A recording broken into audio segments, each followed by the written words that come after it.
Ya, pada perkuliahan sebelumnya telah dijelaskan ya bahwa ada tiga mode perpindahan panas, yaitu konduksi, konveksi, dan radiasi. Nah, sekarang kita akan membahas mode perpindahan panas konduksi. Nah, perpindahan panas konduksi itu adalah mode perpindahan panas yang terjadi tanpa melibatkan pergerakan dari partikel ya. Artinya partikel tidak berpindah tempat. Jadi partikel hanya statik ya, dia tidak berpindah, tapi dia bergetar ya, sehingga dia hanya bergetar, kemudian dia akan berinteraksi dengan partikel lain tanpa berpindah tempat. Nah, perpindahan panas secara konduksi ini dimungkinkan apabila partikel-partikel ini saling berdekatan ya, atau artinya susunannya rapat. Ya, jadi apabila susunannya rapat, maka apabila suatu partikel uh, mengalami kenaikan suhu, maka dia akan bergetar ya, dan akan berinteraksi dengan partikel lain, sehingga partikel lain juga mengalami kenaikan suhu. Nah, itulah perpindahan panas secara konduksi ya. Jadi dia menghantarkan partikel satu akan berinteraksi dengan partikel lain dan selanjutnya, sehingga panas itu berpindah. Nah, ini dimungkinkan hanya pada zat padat ya, sehingga konduksi ini biasanya terjadi pada zat padat, khususnya logam seperti besi, tembaga, dan metal-metal lainnya seperti itu. Nah, kita akan melihat ilustrasi perpindahan panas pada batang ya. Jadi misalkan di sini ada reservoir panas A dan reservoir panas B ya. Kemudian di sini ada batang ya, di mana batang ini memiliki geometri ya, berupa panjang L dan luas penampang ya, yang berinteraksi dengan reservoir panas sebesar A. Nah, seperti itu. Nah, seperti yang sudah kita bahas sebelumnya ya, perpindahan panas atau perpindahan kalor dari A ke B ya dimungkinkan apabila ada perbedaan suhu ya. Jadi apabila TA lebih besar, TA lebih besar dari TB, maka akan ada kalor yang berpindah dari A ke B ya, melalui batang ini. Nah, perpindahannya ialah secara konduksi. Ya. Ada kalor yang berpindah dari reservoir panas A ke reservoir panas B, seperti itu. Nah, kalau kita lihat ya, sebenarnya perpindahan panas ini itu merupakan fungsi ya, atau dipengaruhi oleh yang pertama ya, jelas suhu A, kemudian suhu B, lalu geometri batang ya. Geometri batang berarti berupa luas penampang dan panjangnya. Ya, geometri dan sifat termal dari batang itu sendiri ya. Kita sebut sifat termal. Sifat termal dari batang. Nah, sifat termal dari material itu tentu saja berbeda-beda ya. Nah, tapi di sisi lain kita juga bisa melihat bahwa sebenarnya perpindahan panas ini ya, itu merupakan fungsi dari perbedaan suhu antara TA dan TB ya, atau antara TA min TB ya. Nah, ini terlihat ya, apabila TA dan TB sama, maka delta T sama dengan 0. Kalau selisih antara suhu di A dan di B itu sama dengan 0, artinya apa?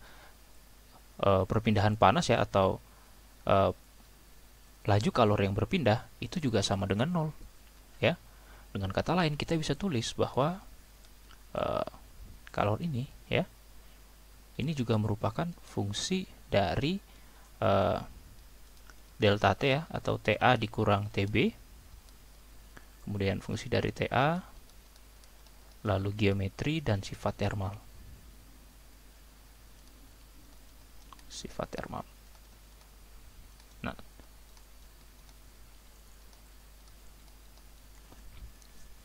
Nah, pada tahun 1807 ya, Fourier menurunkan persamaan konduksi ya, di mana persamaan konduksi itu ya dituliskan oleh Fourier.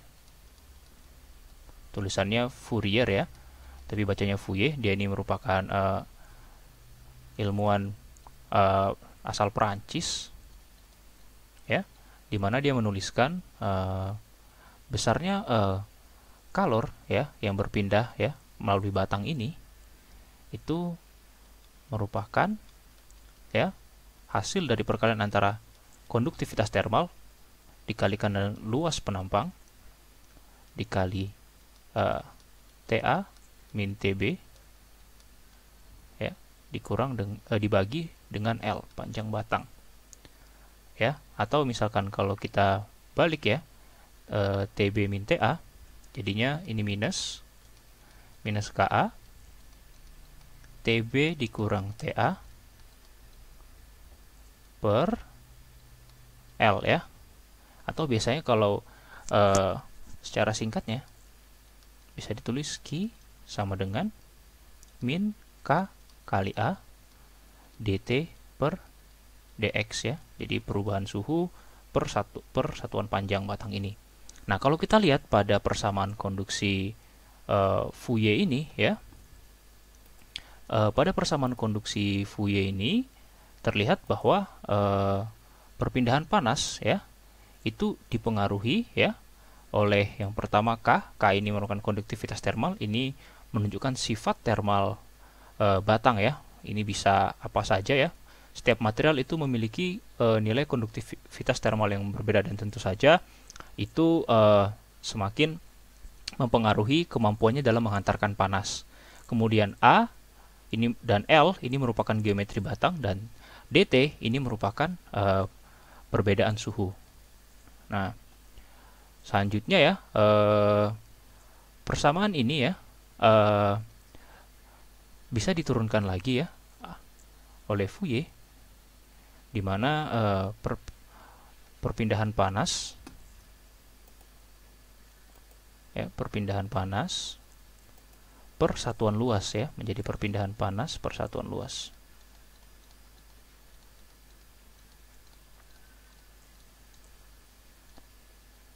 Per satuan luas, atau biasanya disebut dengan flux panas ya, per satuan luas itu berarti Q per A ya, flux panas, atau bisa ditulis dengan Q dot seperti ini, sehingga bisa flux panas bisa dituliskan menjadi min K dt per dx ya.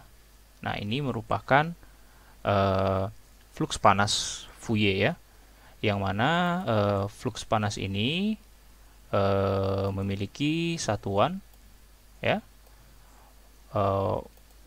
watts per meter persegi seperti itu. Jadi ini flux panas ini menunjukkan panas yang berpindah per satuan luas seperti itu ya. Jadi ini merupakan prinsip dasar perpindahan panas dalam arah X, artinya ini perpindahan panas secara satu dimensi seperti itu. Ya, sekarang kita akan melihat ya, di sini ada sebuah contoh soal, diberikan ya sebuah batang ya dengan geometri seperti ini ya. Di sini kita lihat bahwa batang ini memiliki tebal ya dari X1 ke X2 ya, ini tebal batang. Nah, terus kita lihat ya, ini suhu ya. Kalau kita lihat suhunya di sebelah kiri ini suhunya T1 ya. Dan di sisi kanan kita lihat suhunya adalah T2. Nah, kalau kita lihat di sini T1 ya, pada grafik ini T1 ada di atas T2. Artinya apa? T1 lebih besar dari T2. Nah, jika T1 lebih besar dari T2, maka akan terjadi perpindahan panas dari sisi kiri ini ke sisi kanan, atau dari 1 ke 2 seperti itu. Nah, sekarang kita akan menghitung ya perpindahan panas dari sisi 1 ya ke kanan, sisi 2 kiri ke kanan seperti itu. Nah, misalkan ya pada soal ini ya diketahui ya bahwa X1 itu sama dengan 2 cm dan X2 itu sama dengan 6 cm. Suhu di sisi kiri ya, atau kita sebut T1, itu suhunya 38 derajat Celcius, dan suhu di sisi kanan atau T2 itu suhunya 21 derajat Celcius. Kemudian diketahui konduktivitas termal dari batang ini itu K sebesar 0,19 watt per meter Kelvin ya, watt per meter kali Kelvin, seperti itu. Nah, kemudian yang ditanya berapakah laju perpindahan panasnya ya, atau flux panasnya ya. Ditanya di sini flux panas, artinya panas yang berpindah per satuan luas ya. Jadi satuan luasnya itu luas penampangnya yang ini ya. Jadi berapa kalor yang masuk ya per luas ini ya, perpindahan panas yang terjadi per satuan luas sisi batang yang ini ya, dari kiri ke kanan. Berapa? Nah, kita ingat tadi bahwa flux panas ya yang diberikan oleh Fourier, atau flux panas kita ingat tadi, atau panas, perpindahan panas per satuan luas adalah minus K dt per dl ya, atau bisa kita tuliskan, atau bisa juga dx ya di sini, dt per dx, atau bisa kita tuliskan ini sama dengan min K dikali delta T per delta X. Maka kita uraikan ya, ini min K dikali T2 ya, T akhir dikurang T awal ya, karena panasnya dari titik 1 ke titik 2, maka delta E perubahan ya dari T2 ke dari T1 ke T2, maka delta T adalah T2 dikurang T1 per delta X, atau X2 dikurang X1 ya, X1. Nah, maka selanjutnya kita akan masukkan angkanya ya. Di sini K-nya min 0,19 karena ada minus ini. Kemudian T2-nya 21 dikurang 38. Nah, kita harus mengubah satuannya ke satuan SI ya, karena K di sini dalam watt per meter Kelvin. Nah, tapi kita ingat ya, kalau suhu dalam Kelvin ya, suhu dalam Kelvin ini kita mengubah suhu dari Celcius ke Kelvin itu sama saja dengan suhu dalam derajat Celcius ditambah dengan 273.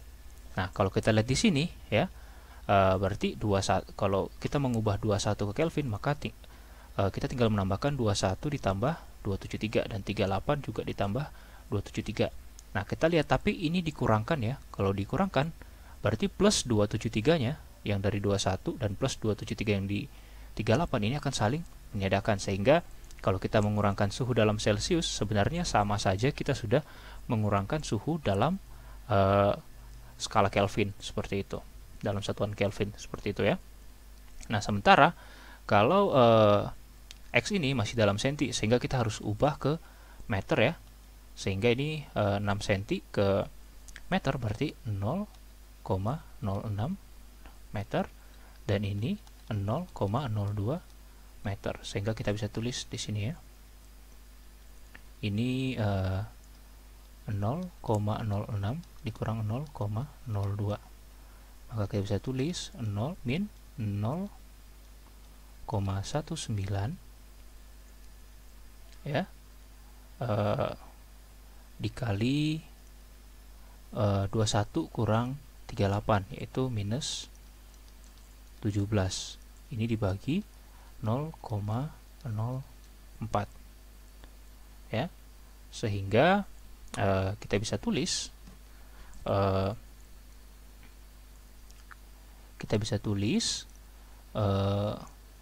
Q ya, Q dot ya, atau laju perpindahan panas per satuan luas ialah min 0,19 dikali minus 17, jadi positif, dibagi 0,04.